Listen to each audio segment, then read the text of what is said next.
ओम श्री वेंकटेशाय नमः। आज मैं आचार्य पी जयलक्ष्मी जी के सेवानिवृत्ति के शुभ अवसर पर मैं उनको शुभकामनाएं देता हूं, अभिनंदन करता हूं। ये सर्वविदित सत्य है कि सेवानिवृत्ति केवल एक औपचारिक पड़ाव ही नहीं बल्कि एक गौरवपूर्ण उत्सव है। यह उस व्यक्ति के समर्पण, परिश्रम और मूल्यवान योगदान की स्मृति का पर्व है जिसने दशकों तक अपनी विद्या, कर्म और संस्कारों से शैक्षणिक जगत को समृद्ध किया। आचार्य पी जयलक्ष्मी जी का जीवन और उनकी सेवाएं इसका एक जीवंत उदाहरण है। हिंदी और तेलुगु दोनों भाषाओं में उनका योगदान न केवल अकादमिक जगत तक सीमित रहा बल्कि समाज, संस्कृति और भाषा संवाद की गहराई तक पहुंचा है।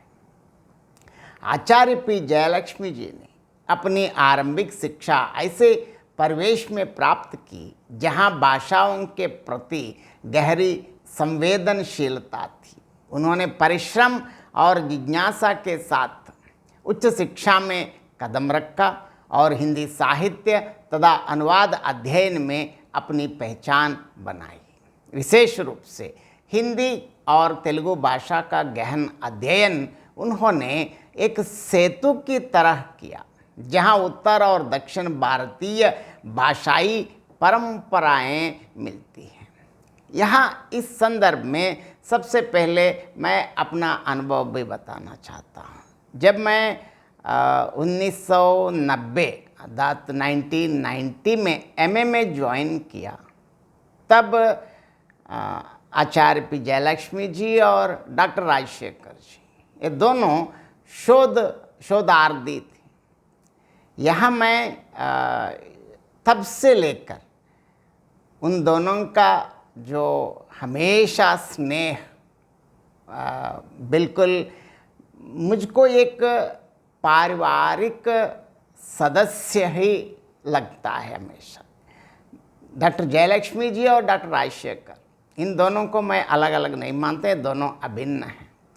तो यहाँ मैं हमारे पारिवारिक सदस्य भी हैं और जयलक्ष्मी जी हमेशा ऐसा लगता है कि एक हमारी बड़ी दीदी हैं।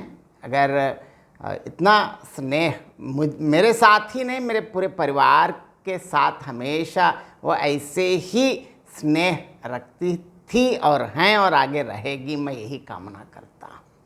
और इस संदर्भ में मैं यहाँ जयलक्ष्मी जी की योगदान, क्योंकि हिंदी भाषा के अध्यापन में जयलक्ष्मी जी का दृष्टिकोण अत्यंत नवोन्मेषी रहा। वे केवल व्याकरण या साहित्य नहीं पढ़ाती थी बल्कि भाषा को जीवन और संस्कृति से जोड़ती थी। उनके व्याख्यानों में विभिन्न साहित्यकार, चाहे कबीर हो, तुलसी हो, सूरदास, प्रेमचंद या महादेव वर्मा या भीष्म साहनी, कोई अनेक जो रचनाकार केवल पाठ्यक्रम का हिस्सा नहीं बल्कि जीवन दर्शन के रूप में सामने आते थे। हिंदी और तेलुगु साहित्य को जोड़ने के लिए उनका अनुवाद कार्य विशेष उल्लेखनीय है। उन्होंने दोनों भाषाओं की सांस्कृतिक संवेदनाओं को समझते हुए ऐसे अनुवाद प्रस्तुत किए जिनसे न केवल भाषा की दूरी घटती है बल्कि भावनाओं की एकता भी स्थापित होती है। उन्होंने अनेक शोधार्थियों का भी मार्गदर्शन किया। उनके निर्देशन में शोध केवल औपचारिकता नहीं बल्कि गहन चिंतन और मौलिक दृष्टि का अभ्यास रहा। उनके विद्यार्थी आज विभिन्न संस्थानों में सेवा कर रहे हैं।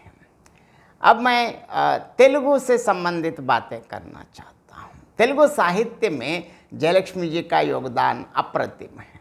उन्होंने तेलुगु कविता, कहानी की गहराई को उजागर किया है। यहाँ मैं तेलुगु लेखन से संबंधित बात करते वक्त मैं एक कहानी का उद्धृत करना चाहता हूँ। कहानी का नाम मुझे याद नहीं है, जयलक्ष्मी जी की कहानी है।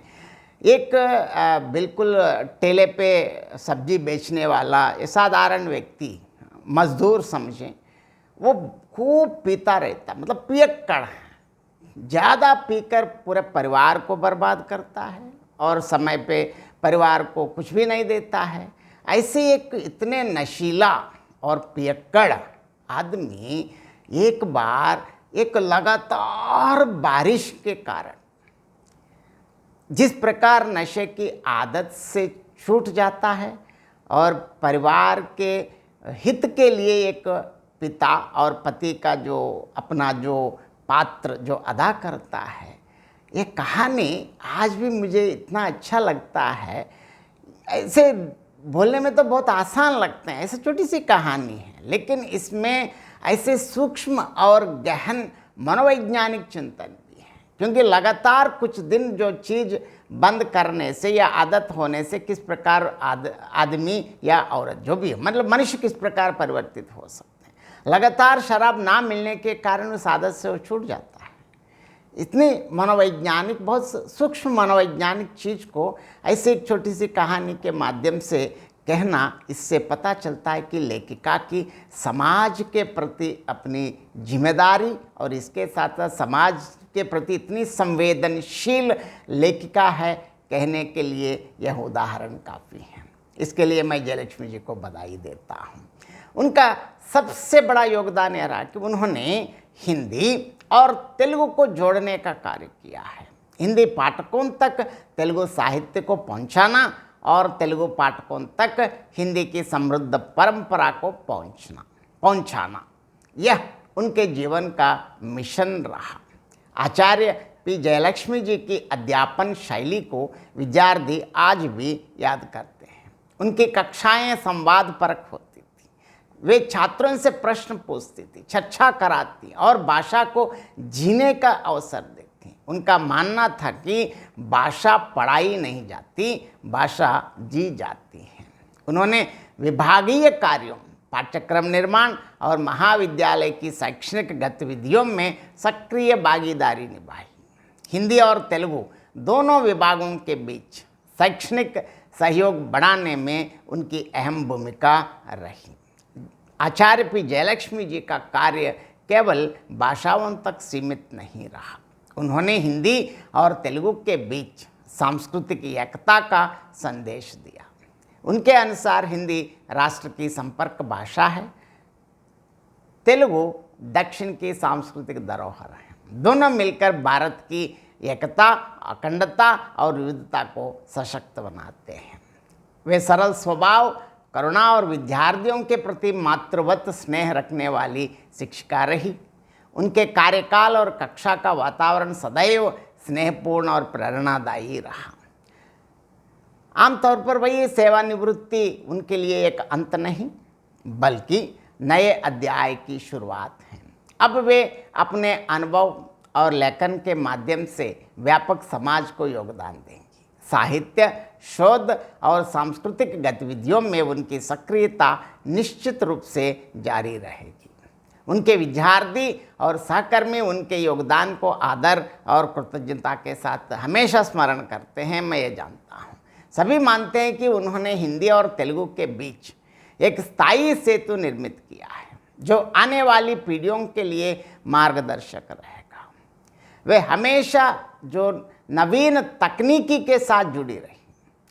आज मैं YouTube में जितना करता रहता हूँ, सबसे पहले उन्होंने YouTube में ये कंटेंट जो करने का जो कार्य आरंभ किया, उसके बाद ही मैंने किया। और जयलक्ष्मी जी जैसे समय के साथ नवीन तकनीकी को जोड़कर विद्यार्थियों को लगातार नवीन पद्धतियों और ढंग से हिंदी के प्रति और रुचि पैदा करने के लिए हमेशा वो काम कर रही हैं। इसके लिए मैं शुभकामनाएं देता हूँ। आचार्य पी जयलक्ष्मी जी का जीवन भाषाओं के संगम का जीवन है। उनका योगदान हिंदी और तेलुगु दोनों भाषाओं की समृद्ध परंपरा में स्वर्णाक्षरों से अंकित रहेगा, मैं ऐसे मानता हूँ। और इस संदर्भ में मैं उनको शुभकामनाएं देता हूँ। आचार्य जयलक्ष्मी जी और डॉक्टर राजशेखर जी दोनों को मैं ये बधाई भी देता हूँ और मैं ये कामना करता हूँ कि वे स्वस्थ रहें, सानंद रहें और हमेशा आने वाली पीढ़ियाँ उनके कार्य से प्रेरणा लेती रहें। अंत में मैं इतना ही कहना चाहता हूँ कि आपकी हिंदी और तेलुगु सेवाएं हमारी अकादमिक और सांस्कृतिक धरोहर हैं। हम आपके प्रति हृदय से आभार व्यक्त करते हैं और आपके उज्जवल भविष्य की मंगल कामना करते हैं। सेवानिवृत्ति केवल औपचारिकता नहीं बल्कि आपकी जीवन यात्रा की गौरवपूर्ण गाथा है। इस संदर्भ में और एक बार मैं आपको शुभकामनाएं देता हूं, अभिनंदन करता हूं। बहुत बहुत धन्यवाद। जय श्रीमन नारायण।